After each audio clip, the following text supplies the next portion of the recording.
अयोध्या राम नगरी। अयोध्या की 84 कोसी परिक्रमा करने के लिए अयोध्या से 2 गुटों में हजारों की संख्या में साधु संत मखौड़ा धाम रवाना हुए, जहां से सभी साधु संत एक साथ 84 कोसी परिक्रमा यात्रा को प्रारंभ करेंगे। यह यात्रा 23 दिन से 5 जिलों व 110 गांवों से होकर गुजरेगी।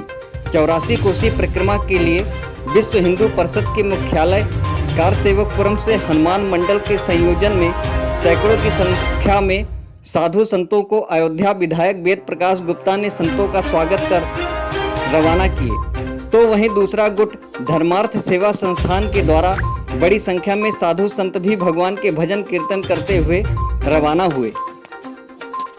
यात्रा का प्रारंभ मखौड़ा धाम से प्रारंभ होकर यात्रा 23 दिनों में रजवापुर, रामगढ़, खास छावनी, राम रेखा, देवकाली, हनुमान मंदिर, विशेषरगंज, हनुमान बाग बस्ती से सरयू पार कर अयोध्या के सिरवा घाट, श्रृंगी ऋषि आश्रम, महबूबगंज, गोसाईगंज, टिकरी, तारुन, रामपुर, भगन, सूरकुंड, डराबगंज, हेमा सराय, आस्तिकन, अमानीगंज, रौजा गांव, पटरंगा से बाराबंकी जनपद के बेलखरा में प्रवेश करेगी। यहां से गोंडा जनपद के देवीगंज, दुलारेगंज, जम्मू द्वीप, भौरीगंज, राजापुरवा, पसका संत तुलसीदास की जन्मभूमि, बखरिया, उमरी, डिक्सिर, अमदही, जमदग्नि आश्रम, तुलसीपुर, नवाबगंज से जनपद बस्ती में पुनः वापसी रेहली, सिकंदरपुर होते हुए 21 पहुंच के बाद मखौड़ा धाम पहुंचेगी, जिसके बाद यह यात्रा सरयू तट पर एक दिन के विश्राम के पश्चात प्राचीन स्थली सीताकुंड पर इस यात्रा का समापन होगा।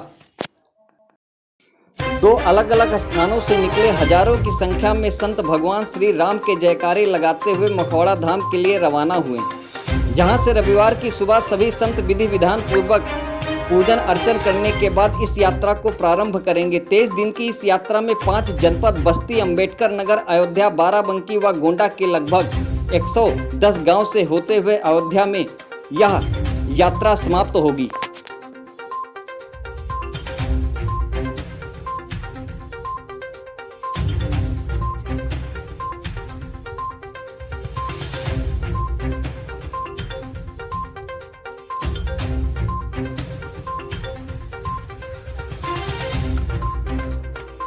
इच्छा पूर्ति हुई थी।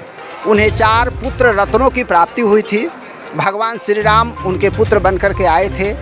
तब जब नवमी के दिन भगवान श्री राम का वहाँ प्राकट्य हुआ, तब वहाँ के लोगों ने विचार किया, सभी लोगों ने, कि जिस यज्ञ भूमि पर यज्ञ करने से दशरथ जी का मनोरथ पूर्ण हुआ है, उस भूमि पर हम लोगों को पुनः चलना चाहिए और चल करके उसकी परिक्रमा करनी चाहिए।